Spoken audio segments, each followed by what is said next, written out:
Good morning, students. Good morning, sir. My name is Izon James Pagaura, your student teacher, and my topic this morning is all about managing the journey from idea to market opportunity. Now, let's proceed to our objectives. At the end of this lesson, students will be able to first differentiate a creative idea from an innovation concept, identify steps in turning an idea into a market opportunity, analyze real-life problems and suggest feasible solutions, and the last is develop and present a simple innovation concept. Now, based on the picture, the question is, what problem does this product solve? So as we all know, dali lang nga tumakitaan sa kilid-kilid, kaning plastic bottle, di ba? Pag manilag palit sa product, pag manilag inom, ila din ilabog. Then ang business-minded person or a entrepreneur, an entrepreneur will do is that iya tong i-collect ang water bottle, no, ang plastic bottle, then iyang i-recycle. Yang buhaton is simuhon niya nga water bottle nga pwede pa siya magamit ng pila ka mga adlaw without throwing it. Di mo na siya ang masolve aning nga plastic bottle. Next is analysis. What makes an idea creative? So an idea becomes creative when makita nimo, makakita ka og opportunity, no, ana nga butang, din imo siyang buhaton nga pwede siya mahimo nga useful product sa uban ng mga tao. Mao na siya nga mahimo ang imong idea nga creative. So how do we know if it can become a real product? So first, usefulness. Siyempre, mahimo na siya nga real product kung kanang imong gihimo is useful. No, does it solve the real problem o nasolve niya ang problem? If yes, then that's a real product. Next is feasibility. Can it be made with available resources? So, makahimo kag product kung mahimo siya tinuod na product. Actually, every product is real, but it must be useful, feasible, nga makakita ka og kanang bitang, for example, water bottle ganiha, pwede ka mahimo og pwede nimo mahimong water bottle nga kanang dili na kailangan ilabog. O pwede ka makahimo og kanang, for example, ginit o sa coconut bitaw sa lubi, pwede nimo siya mahimong bag. So mao na siya can it be made available resources. Pwede nimo mahimo ang ginit o kanang eco bin, like that. Nga pwede nimo butang basura na pwede nimo basurahan. Next is market value. Will people actually use it, pay for it? O mao na imong isang hunahunaon nga. First, hunahunaon nimo nga you must think that it must have a marketable value. No nga pwede siya flexible siya sa tanang butang.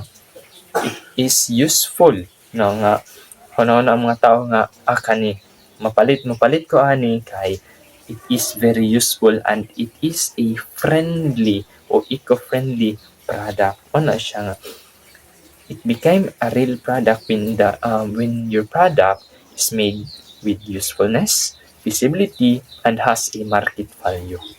Next is creative idea. Matuganiha nga. For example, a new original thought to solve problem, innovation concept, like for example, toto sa bag. Yes. Unsa may kinahanglan sa students? Bag.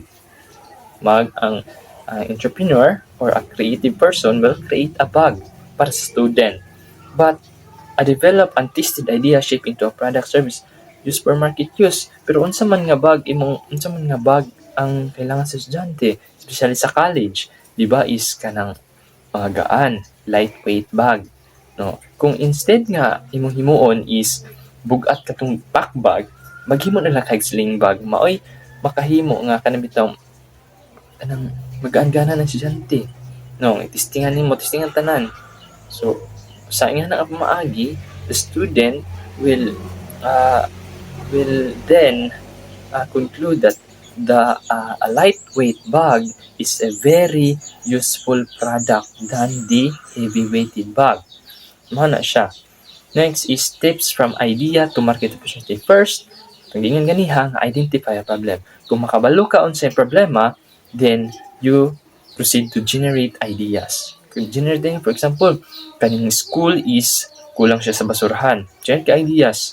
So may kailangan basurahan, kulang siya sa basurahan, daghay labog-labog sa kilid, then makanon ka nga kanang school kailangan siya og basurahan, then evaluate usefulness, visibility, and value.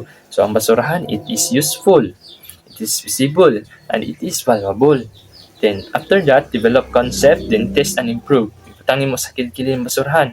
If makita nimo imong bitang i-test nimo ang kana nga product or kana nga butang, if it is useful, then testingan nimo sa kilid. If pagbalik nimo next day nga wala na basurahan, wala na basura, kaya ang tanang basura is nana dito sa basurahan, then your product is very useful, visible, and valuable. Next, identify the target market. Unsa man ang target market ani?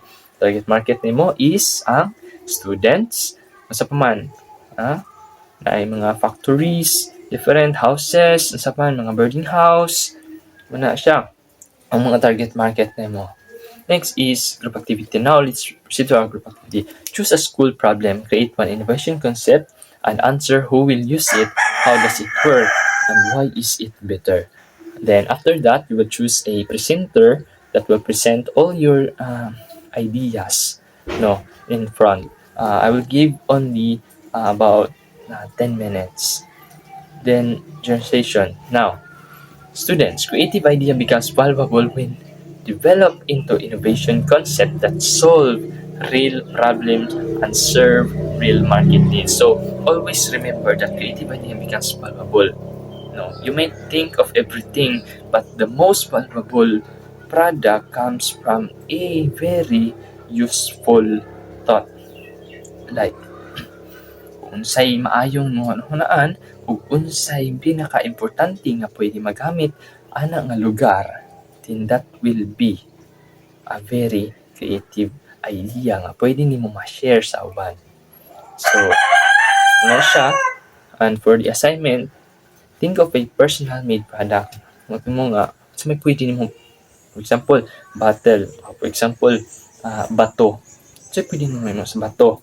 Pwede mo mong baso, pwede mo mong misa, then problem it solve. Unsay pwede nga ma-solve ana nga unsay problema pwede ma-solve anang bato. Kinsa man mga users ani pwede mo gamit ani nga product made of stone. Unsa man nganong why it is useful. So nganong useful man siya nga product. So I guess that's all, and I hope you learned something today. Thank you.